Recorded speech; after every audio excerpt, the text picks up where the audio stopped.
Assalamualaikum warahmatullahi wabarakatuh. Hai, bertemu kembali dengan saya Susanti. Pada pembelajaran biologi, kita akan membahas sekarang terkait dengan keanekaragaman hayati atau biodiversitas. Nah, keanekaragaman hayati atau biodiversitas ini adalah jika kita melihat lingkungan di sekitar kita, maka akan banyak tumbuhan dan hewan. Tetapi apakah kalian sudah tahu berapa jumlah tumbuhan dan hewan yang ada di muka bumi ini? Wah, sulit ya, saking banyaknya. Bahkan semua eh, tumbuhan atau jenis bunga, buah, atau sayuran mungkin di muka bumi ini ada yang belum pernah kita coba. Ya, saking banyaknya. Nah, keanekaragaman hayati ini yang akan kita bahas kali ini adalah terkait dengan apa saja tingkat keanekaragaman hayati, apa manfaat keanekaragaman hayati, bagaimana kehati atau keanekaragaman hayati di Indonesia, dan apakah ada ancaman dan upaya untuk melestarikan keanekaragaman hayati ini. Gitu ya. Nah, untuk tingkat keanekaragaman hayati ada 3 tingkatan, ada tingkat gen, ada tingkat spesies, dan tingkat ekosistem. Nanti kita akan bahas ya seperti apa tingkat keanekaragaman itu. Kemudian manfaat keanekaragaman hayati nanti kita lihat dari berbagai bidang. Sedangkan keanekaragaman hayati di Indonesia yang kita bahas itu adalah bagaimana persebaran flora dan fauna yang ada di eh, Indonesia ini gitu ya. Kemudian bagaimana ancaman yang terjadi, apa saja ancamannya, dan bagaimana upaya-upaya yang akan dilakukan untuk supaya keanekaragaman hayati ini tetap lestari. Baik, kita akan lakukan sekarang pembelajaran atau pembahasan terkait dengan tingkat keanekaragaman hayati pada tingkat gen. Nah, apakah kalian pernah memperhatikan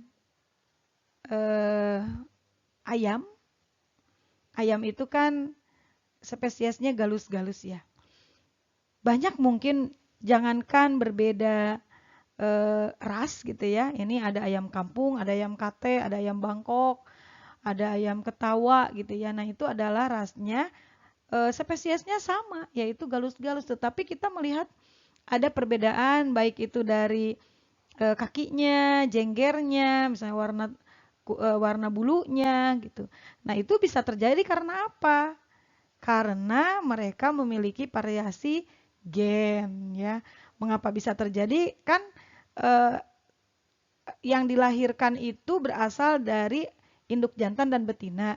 Induk jantan memberikan setengah dari kromosomnya, induk betinanya memberikan setengahnya, maka anaknya itu merupakan perpaduan dari induknya yang jantan dan betina. Semakin melakukan perkawinan yang banyak mungkin akan semakin variasi ya karena gennya bervariasi. Begitupun misalnya pada kupu-kupu kita lihat hampir ada sih persamaannya gitu, tapi ada sedikit perbedaan mungkin dari warna. Kalau dari bentuk apa namanya sayapnya ini agak lebih besar, ini agak lebih kecil misalnya gitu.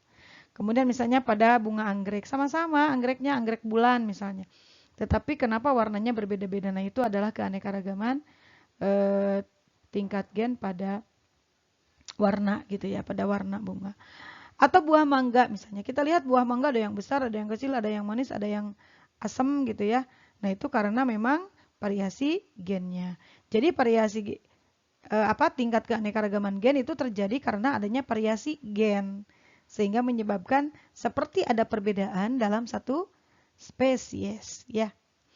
Nah, selanjutnya adalah keanekaragaman tingkat spesies. Berarti kalau keanekaragaman tingkat spesies ini terjadi karena spesiesnya berbeda. Tetapi apakah dia itu satu genus, satu famili, satu ordo, satu kelas, ya? Atau mungkin eh, samanya itu satu pilum atau satu divisio. Nah, ini misalnya salah satu contoh adalah kacang-kacangan. Ada petai Cina, kacang panjang, kacang tanah, kacang hijau, dan sebagainya. Nah, mereka ini berbeda spesiesnya. Ada Leucaena glauca, Vigna sinensis gitu ya, kemudian Arachis hypogaya. Ini kan berbeda. tetapi mereka masih ke dalam satu golongan yang sama, yaitu adalah polong-polongan gitu ya. Masih dalam satu famili. Begitupun ini, kelapa, lontar, aren, pinang gitu ya. Ini kan sedikit kita bisa melihat ada persamaannya, tetapi mereka ini berbeda gitu ya, berbeda spesiesnya. Ya.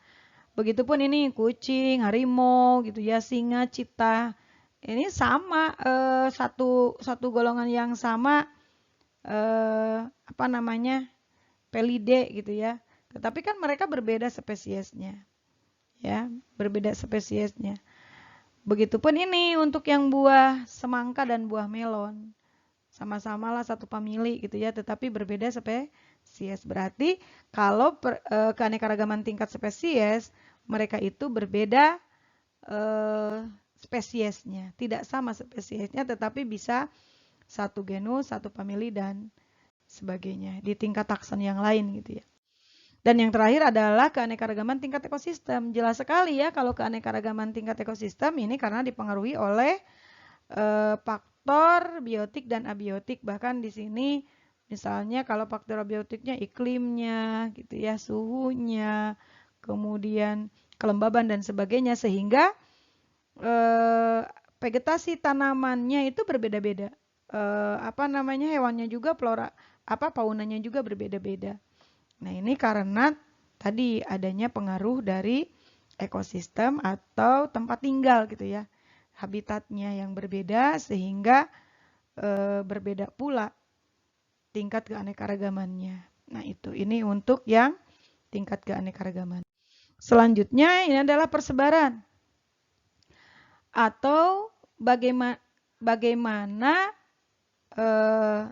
di Indonesia itu flora dan faunanya tersebar. Nah, kita lihat adanya garis hayal atau yang memisahkan gitu ya. Satu pulau dengan pulau yang lain ini dipisahkan oleh garis hayal, ada 3, ada garis Willis yang berwarna biru, garis Weber yang berwarna ungu, dan garis Lydekker ini yang berwarna hijau.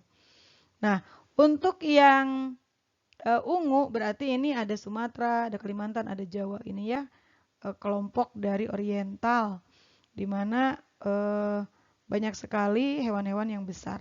Kemudian ini yang diapit antara garis Willis dan garis Weber, ini di tengah-tengah ini disebut dengan zona peralihan ya, atau daerah peralihan. Ini ada Kalimantan ya, Kalimantan.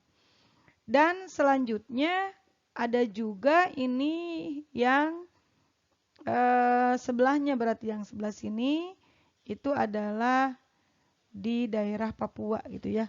Berarti ini yang Australia ya, yang Australia. Nah, bagaimana hewan-hewannya? Nah, kita lihat di sini. Ini yang garis Willis sebelah sini, ini kan gede-gede tuh ya, ada orang utan, ada gajah, badak, harimau Jawa, banteng, harimau Sumatera gitu ya, ada beruang madu. Ini besar-besar sekali dan ini termasuk ke dalam endemik ya, endemik di tempatnya ini. Kemudian ini yang di pertengahan atau yang disebut dengan tadi zona peralihan ya. Ini ada anoa, babi rusa, burung maleo, komodo, ini ada di daerah pertengahan ini ya. Hewannya ya di antara hewan sebelah oriental dan di antara yang Australia yang sebelah kanan ya. Nah, sedangkan yang Australia ini kebanyakan adalah hewan-hewan berkantung dan burung-burung ya. Di sini ada walabi, kuskus, kakatua, cendrawasih ya, ini yang di sebelah Australia, daerah Papua ya di sini. Nah, ini untuk persebarannya. Indonesia karena berpulau-pulau ya, adalah daerah maritim. Mungkin kenapa banyak yang endemik, karena bisa jadi mereka kesulitan kan untuk dari pulau yang satu ke pulau yang lain gitu untuk melakukan migrasi. Kecuali burung mungkin ya. Tapi kalau yang hewan-hewan ini mengapa mereka itu termasuk ke dalam endemik? Karena tidak bisa keluar dari pulau tersebut sehingga beranak pinak dan khas sesuai dengan daerahnya. Kemudian bagaimanakah manfaat keanekaragaman hayati dari bidang apa saja? Nah, kita bisa melihat di sini sebagai sumber plasma nutpa, sumber pangan, sumber papan, sumber sandang ya, untuk obat-obatan, untuk kosmetik, untuk budaya dan keagamaan, bahkan sebenarnya budaya ini salah satunya sebagai estetika ya, atau untuk hiburan gitu ya, untuk kesenangan. Kalau plasma nutfah kan semua makhluk hidup itu memiliki gen kan, memiliki sifat yang diturunkan, dan itu adalah bagian dari plasma nutfah ya, sebagai sumber daya genetiknya.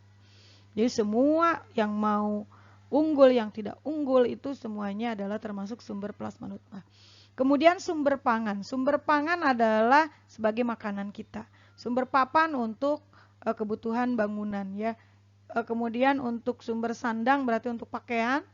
Untuk obatan di sini kalian boleh lihat saja apa saja sih yang bisa dijadikan obat. Misalnya malaria itu kina ya, kemudian katanya daging ular itu untuk penyakit kulit gitu ya. Mengkudu itu tekanan darah tinggi supaya turun dan sebagainya. Banyak sekali sebenarnya kalau kita ingin mengeksplor seluruh flora dan fauna yang ada di kita, itu mungkin semuanya punya manfaat gitu ya.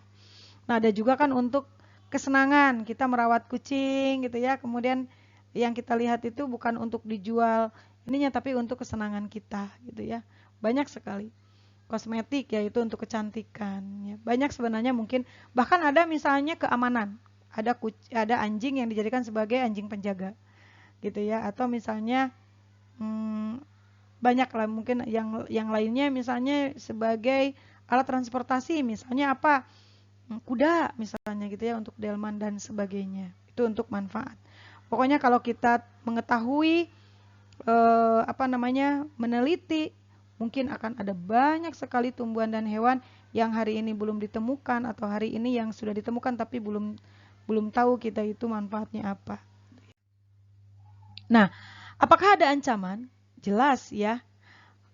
Banyak sekali kegiatan manusia, misalnya di sini adalah perusakan dan pemusnahan habitat. Kemudian penggunaan jenis tumbuhan dan hewan pada suatu habitat secara berlebihan. Kemudian terjadinya perubahan iklim global gitu ya, adanya industri pertanian dan adanya perkembangan industri gitu ya, membuat pabrik dan sebagainya, sehingga terjadi polusi gitu. Kemudian eksploitasi yang berlebihan. Pokoknya semua kegiatan-kegiatan manusia yang merugikan lingkungan, yang menyebabkan pencemaran, itu semuanya pasti sebagai ancaman gitu ya, sebagai ancaman pada keanekaragaman hayati kita. Nah, apakah ada usaha pelestarian? Ada, diantaranya yang disebut dengan pelestarian secara ex situ dan secara in situ. Kalau in berarti di dalam mana? Di dalam habitat aslinya. Sedangkan kalau pelestarian ex situ berarti di luar habitat aslinya. Kalau yang in situ misalnya di Taman Nasional gitu ya, kemudian cagar alam, Suaka Marga Satwa, itu biasanya in situ. Tapi kalau pelestarian ex situ itu di di luar habitat asli, misalnya ada kebun koleksi, kebun raya, kebun binatang gitu ya. Itu biasanya adalah untuk pelestarian secara ex situ. Itu mungkin untuk pertemuan kita pada hari ini. Terima kasih. Assalamualaikum warahmatullahi wabarakatuh.